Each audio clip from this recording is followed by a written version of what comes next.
السلام علیکم معزز سامعین، پلان بی کی جاسوس سیریز میں خوش آمدید۔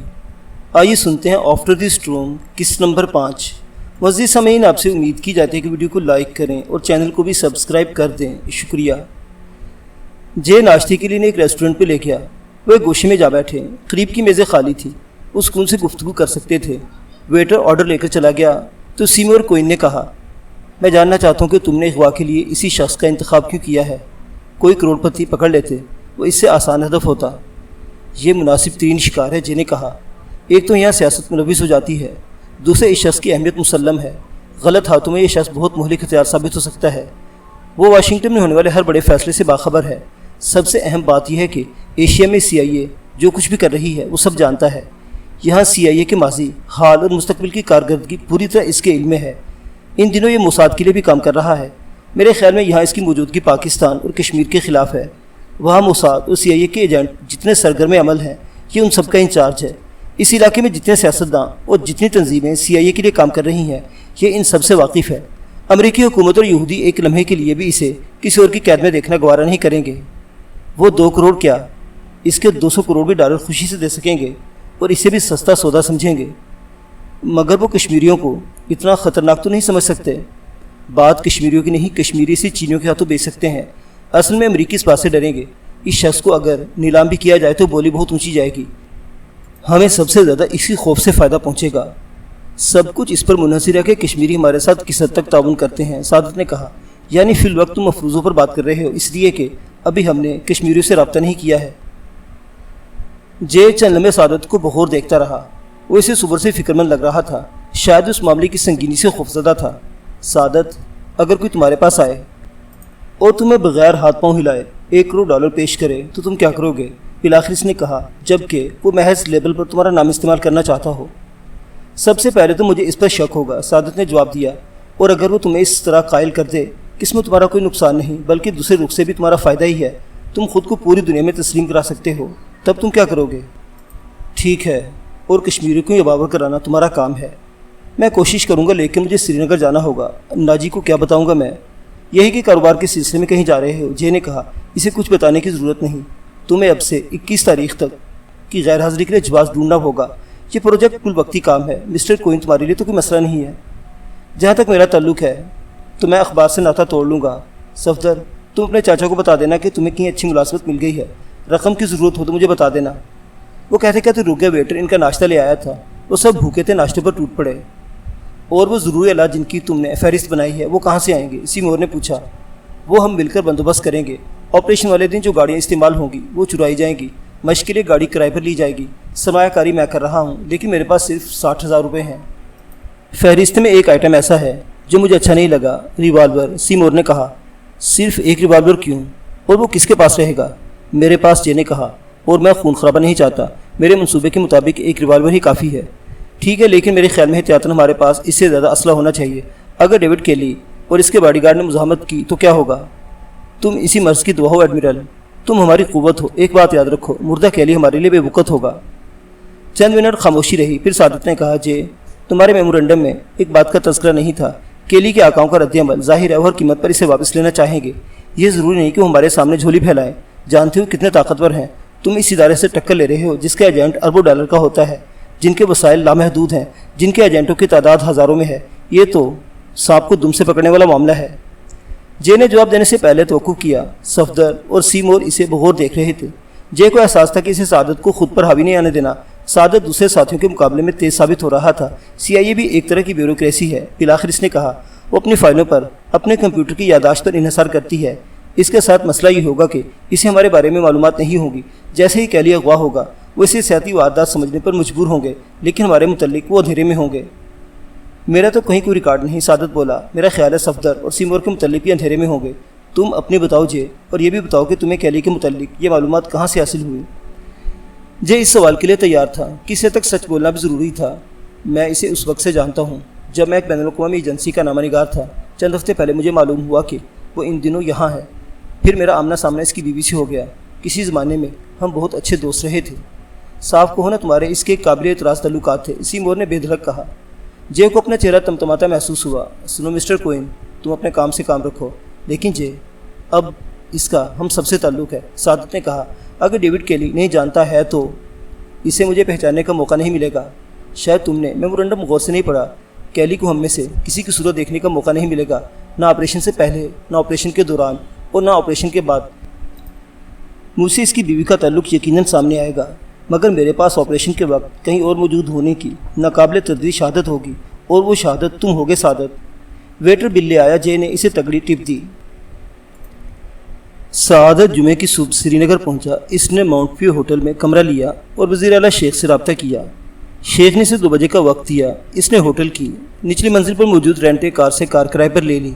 وہ نہیں چاہتا تھا کہ شیخ سے اس کی ملاقات غیر ضروری طور پر کسی کی نظر میں آئے، اس اعتبار سے ٹیکسی میں وزیر اعلیٰ سے ملنا مخدوش تھا۔ سعادت کے لیے بات حوصلہ افزا تھی کہ شیخ نے اسے اتنی جلدی ملاقات کا وقت دے دیا۔ یہ اور اہم بات تھی کہ ملاقات دفتر میں نہیں، شیخ کی اقامت گاہ پر طے پائی تھی۔ 1:45 بجے وہ تیار ہو کر ہوٹل سے نکلا اور کار میں بیٹھ کر وزیر اعلیٰ کی سرکاری اقامت گاہ پہنچ گیا۔ راستہ بہت خوب تھا، کیوں نہ ہوتا، وہ زمینی جنت تھی۔ بھلکاتی پہاڑیاں، سڑک پر ڈرائیو کرنا بہت لطف دے رہا تھا۔ وزیر اعلیٰ کا بنگلہ پہاڑی کی چوٹی پر تھا۔ گیٹ پر مسلح پہرے دار نے سعادت سے اس کا نام پوچھا، اس کے کاغذات چیک کیے اور پھر اپنے سیکورٹی کیبن سے اندر فون کیا۔ فون پر بات کرنے کے بعد اس نے گیٹ کھول دیا۔ سعادت نے ڈرائیو وے میں گاڑی پارک کی۔ سامنے وسیع و عریض اور خوبصورت لان تھا۔ بنگلہ بہت خوبصورت تھا۔ سعادت پہلے بھی 2 بار یہاں آ چکا تھا۔ وہ داخلی دروازے کی طرف بڑھا۔ وہ اس وقت خود کو بہت چھوٹا محسوس کر رہا تھا۔ وہ جانتا تھا کہ شیخ اپنے دور میں اتنی دولت کما لی ہے کہ اب اسے دولت کی پرواہ نہیں۔ اس کی پیشکش ٹھکرا بھی سکتا تھا، بلکہ اس کا امکان زیادہ تھا۔ دروازہ کھلا اور ایک کشمیری نے اس کا خیر مقدم کیا۔ سعادت صاحب، میں عثمان خان ہوں، اس نے کہا۔ فون پر آپ کی مجھ سے بات ہوئی ہے، میں وزیر اعلیٰ کا پرسنل سیکرٹری ہوں، خوش آمدید۔ شیخ بوسکی کا کرتا اور شلوار پہنے ہوئے تھا، کندھوں پر کریم کلر کی کشمیری شال تھی۔ وہ سعادت کو دیکھ کر مسکرایا۔ چشمے کے پیچھے اس کی آنکھیں چمکتی نظر آ رہی تھی۔ اس نے گرم جوشی سے سعادت سے مصافحہ کیا۔ آؤ سعادت حسین، تم سے مل کر خوشی ہو رہی ہے، پرانی یادیں تازہ ہو گئی ہیں۔ وہ خوشگوار لہجے میں بولا، مجھے بھی سر۔ بمبئی کی طرف آب و ہوا تو میں راس آ گئی ہے، صحت بہت بہتر ہو گئی ہے تمہاری، بس کچھ موٹا ہو گیا ہوں۔ ادھر بھی یہی حال ہے۔ کتنے عرصے بعد مل رہے ہیں ہم؟ 1 سال ہو گیا ہے شاید، نہیں 2.25 سال ہو گئے۔ وقت کتنی تیزی سے گزر جاتا ہے، شیخ نے کہا۔ کیا پیو گے؟ چائے پلوا دیں؟ شیخ نے عثمان خان کو اشارہ کیا۔ وہ باہر چلا گیا۔ ذرا دیر میں بیرا چائے لے کر آیا۔ چائے بنا کر اس نے پیالی ان کے سامنے رکھی اور کمرے سے رخصت ہو گیا۔ دونوں چائے کے گھونٹ لیتے رہے۔ پھر شیخ نے پوچھا، آج کل کیا ہو رہا ہے؟ فرنیچر کی دکان ہے بمبئی میں۔ میرے پاس تم بے سبب تو نہیں آئے ہوگے؟ ایک کام سے آیا ہوں، لیکن کام غیر معمولی نوعیت کا ہے۔ بتاؤ تو۔ پروجیکٹ بمبئی میں ہے، لیکن بین الاقوامی نقطہ نظر سے۔ 1 منٹ، تمہیں سرمایہ کاری کرنے والے بمبئی میں مل سکتے تھے، تم اتنی دور میرے پاس کیوں آئے؟ مسئلہ سرمایہ کاری کا نہیں جناب، اس میں آپ کا سیاسی مفاد بھی ہے۔ ہمیں آپ کے سرمایہ سے نہیں، آپ کی پوزیشن، آپ کے سیاسی اثر و رسوخ اور بالخصوص کشمیر لبریشن فرنٹ سے آپ کے روابط سے فائدہ اٹھانا ہے۔ لیکن تمہارا بزنس ریکارڈ اچھا نہیں، پنجاب میں تم ناکام ہو گئے، اور ہاں، یہ کشمیر لبریشن فرنٹ والے درمیان میں کہاں سے آ گئے؟ دیکھیں جناب، میں جانتا ہوں کہ آپ اندر سے سچے کشمیری ہیں۔ آپ کشمیر کے پہلے اور شاید آخری وزیر اعلیٰ ہیں جن کی کچھ ہمدردیاں حریت پسندوں کے ساتھ ہیں۔ آپ کا ان سے رابطہ بھی ہے، لیکن حریت پسند تحریک ابھی بہت کمزور ہے، وسائل کے اعتبار سے بھی اور قوت کے اعتبار سے بھی۔ وہ بین الاقوامی سطح پر خود کو منوا نہیں سکی ہے۔ یہ درست ہے سعادت، تم میرے پرانے اور قابل اعتبار آدمی ہو، اسے میں تم سے کھل کر بات کر رہا ہوں۔ میں ان کا کھل کر ساتھ نہیں دے سکتا، یہ نقصان دہ ثابت ہوگا۔ یا تو میری جگہ کوئی ایسا شخص وزیر اعلیٰ بنا دیا جائے گا جو ان کا سخت مخالف ہو، یا پھر گورنر راج نافذ کر دیا جائے گا۔ بہرحال یہ تو ایک دن ہونا ہے، مگر میں چاہتا ہوں کہ اتنا عرصہ میں آفس میں رہوں کہ کشمیر حریت پسند منظم ہو جائیں، کچھ طاقت پکڑ لیں۔ لیکن یہ بتاؤ، تم کہنا کیا چاہتے ہو؟ میں یہ کہنا چاہتا ہوں کہ اب کشمیریوں کو ایسا کام کرنا چاہیے کہ انہیں بین الاقوامی سطح پر تسلیم کر لیا جائے، ان کے کاز کو پبلسٹی ملے۔ اگر کوئی ایسا کام ہو تو آپ اس میں تعاون کریں گے؟ شیخ چند لمحے سوچ میں پڑ گیا۔ پہلے میں یہ جاننا چاہوں گا کہ آپریشن کس نوعیت کا ہے اور اس کے ذریعے کیا حاصل کرنے کی کوشش کی جائے گی۔ بالآخر اس نے کہا، فرض کریں کہ کسی شخص کو بھاری تاوان کی نیت سے یرغمال بنایا جانا ہے، اس بات کی ضمانت دی جا سکتی ہے کہ اس آپریشن میں انسانی جانوں کا ضیاع بالکل نہیں ہوگا، اور کشمیر حریت پسندوں کو اخلاقی اور مادی دونوں اعتبار سے تقویت پہنچے گی۔ دیکھو سعادت، میں محض ایک حد تک آگے جا سکتا ہوں، اور تم کہہ رہے تھے کہ مجھے سیاسی فائدہ بھی پہنچ سکتا ہے۔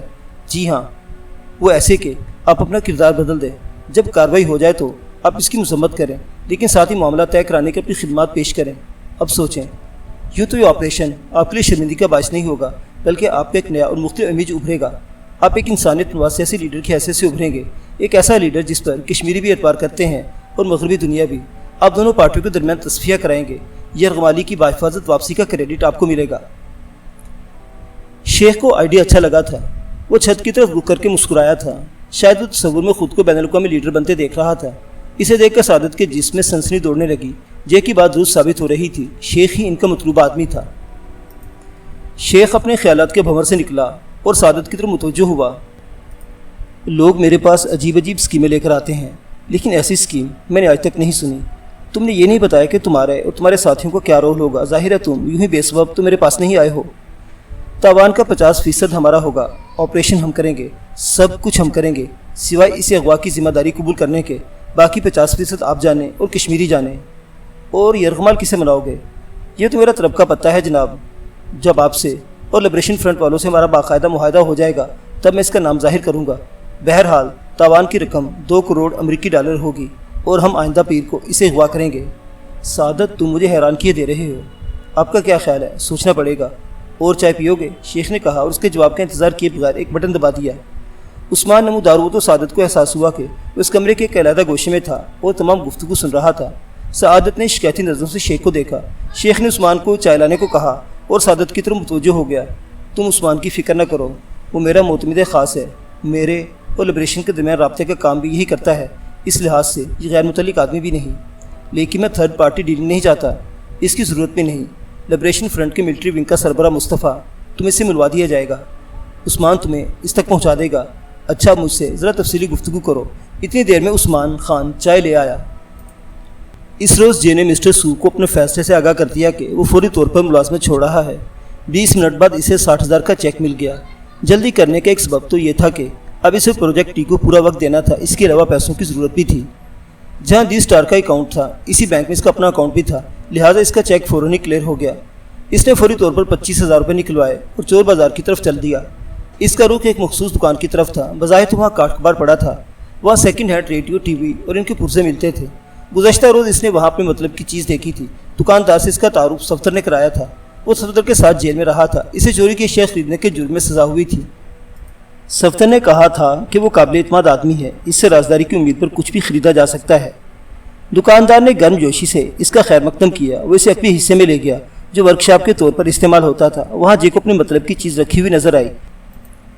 وہ بالکل نیا pocket phone walkie talkie system تھا۔ اس کے ساتھ بیس یونٹ اور 3 ٹرانسیور بھی تھے۔ یہ تو بڑی زبردست چیز لگتی ہے، جے نے مسکراتے ہوئے کہا۔ کام بھی زبردست کرتا ہے، دکاندار نے بتایا۔ جتنا اونچا ایریل ہوگا اتنی ہی رینج زیادہ ہوگی۔ جے 20 منٹ تک دکاندار سے اسے نصب کرنے کا طریقہ پوچھتا رہا۔ پھر اس نے پوچھا، تمہیں کہاں سے مل گیا؟ تعلقاتوں سے سب کچھ مل جاتا ہے۔ ویسے یہ صرف پولیس اور ایسے ہی اداروں کی استعمال کی چیز ہے۔ آپ اسے ہر روز تھوڑی دیر کے لیے استعمال کریں تو کوئی گڑبڑ نہیں ہوگی، ورنہ اس کی فریکوینسی معلوم کرنے کے بعد پولیس پیچھے لگ جائے گی۔ ٹھیک ہے، جے نے دکاندار کو 15,000 روپے دیے اور سیٹ لے کر نکل آیا۔ سیٹ بہت بھاری تھا، اس نے جلدی سے ایک ٹیکسی روکی۔ اپنے فلیٹ پر پہنچ کر اس نے سیٹ ڈرائنگ روم میں رکھا اور دروازہ مقفل کر کے باہر آ گیا۔ اس کا رخ اوپر جانے والے زینوں کی طرف تھا۔ 8ویں منزل پر اسٹیل کا زینہ تھا جو چھت کی طرف جاتا تھا۔ عمارت کے مالک نے اپنی آمدنی بڑھانے کے لیے چھت پر 2 چوبی کیبن بنا کر کرائے پر اٹھا دیے تھے، مگر 2 ہفتے پہلے ہاؤسنگ اتھارٹی والوں نے اسے غیر قانونی قرار دیتے ہوئے کیبن خالی کرا لیے تھے۔ دونوں کیبن اب بھی موجود تھے، مگر اب ان میں کوئی رہنے والا نہیں تھا۔ اب وہاں نہ پانی تھا نہ بجلی۔ اب وہ متروک مقام تھا اور ریڈیو کے ایریل کی نہایت مناسب جگہ تھی۔ جے نے اس کا جائزہ لینے کے بعد طمانینت سے سر ہلایا۔ بیس یونٹ نصب کرنے کے لیے وہ شاندار جگہ تھی۔ معزز سامعین حضرات، جاسوسی کی دنیا کی یہ کہانی ابھی جاری ہے۔ بقیہ واقعات اگلی قسط میں۔ دیکھتے رہیے ہمارا YouTube چینل۔ اللہ حافظ۔